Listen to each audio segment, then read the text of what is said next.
What's going on? Recently, I put a beat called Exotic Everything, and it got an overwhelmingly positive response, which I'm very excited about, very thankful for.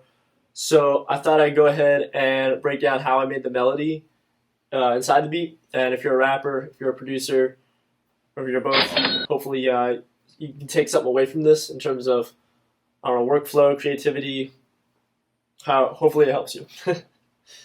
So here's how it sounds. Should sound familiar.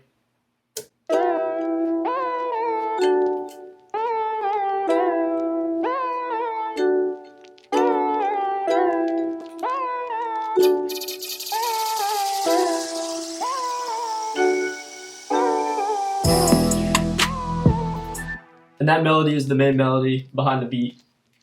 So let me take out all the plugins that make it sound the way. So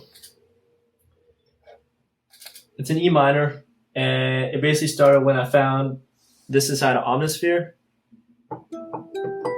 Yeah, so it's pretty cool, sounds cool. And I ended up making this chord progression.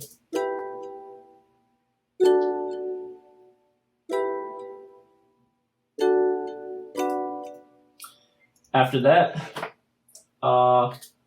it took me a while, but I found this sound. I kind of wanted like something that resembled like a vocal sound, and both these sounds are inside of Omnisphere.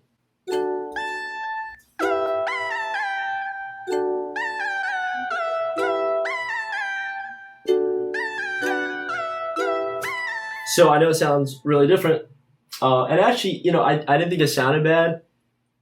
It sounded cool, but it just didn't really have that sauce to it that we all know about.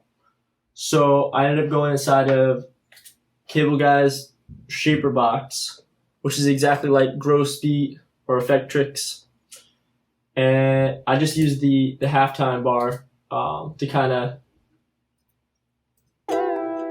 That's where the sound came from, and when I heard that, I was like, all right, yes.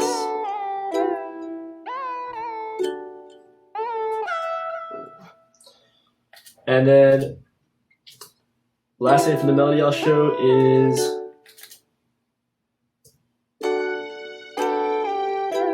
so that's more for tension. It's a high piano, and I just put it in there to kind of build up tension. And I like when my beats sound kind of like dark and dangerous, and of course a reverb piano is going to do that. So now, a lot of the times I'll put in to add like flavor or character to a beat. If it matches and I think it works with the kind of vibe I'm going for, I'll use this retro plugin I got from Splice, RC20 Retro Color.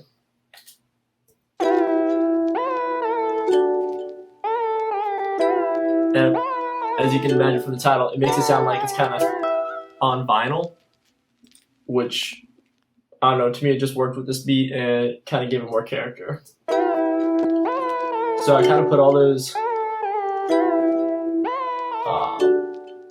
elements together, and that's where this beat kind of came from, and then you just build up the drop and add some percussion.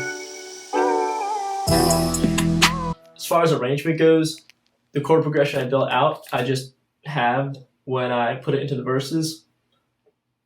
And then, so you can see that from here.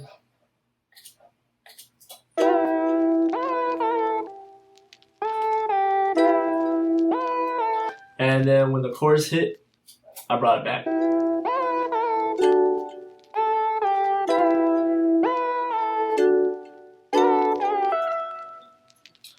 The only thing I did different to spice up the chorus was I also added in some organs. Again, dark and dangerous. Those reverbed out, I always think sound cool.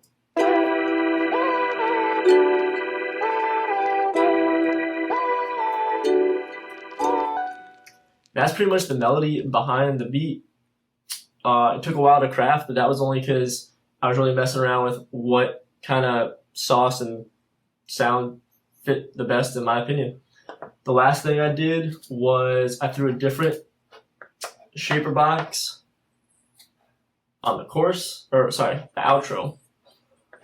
And what that did was, well, I'll solo it. It just kind of made that main kind of vocal synth pluck I found just sound like an outro in my opinion. So not too distinct, pretty light. And when you put that over everything,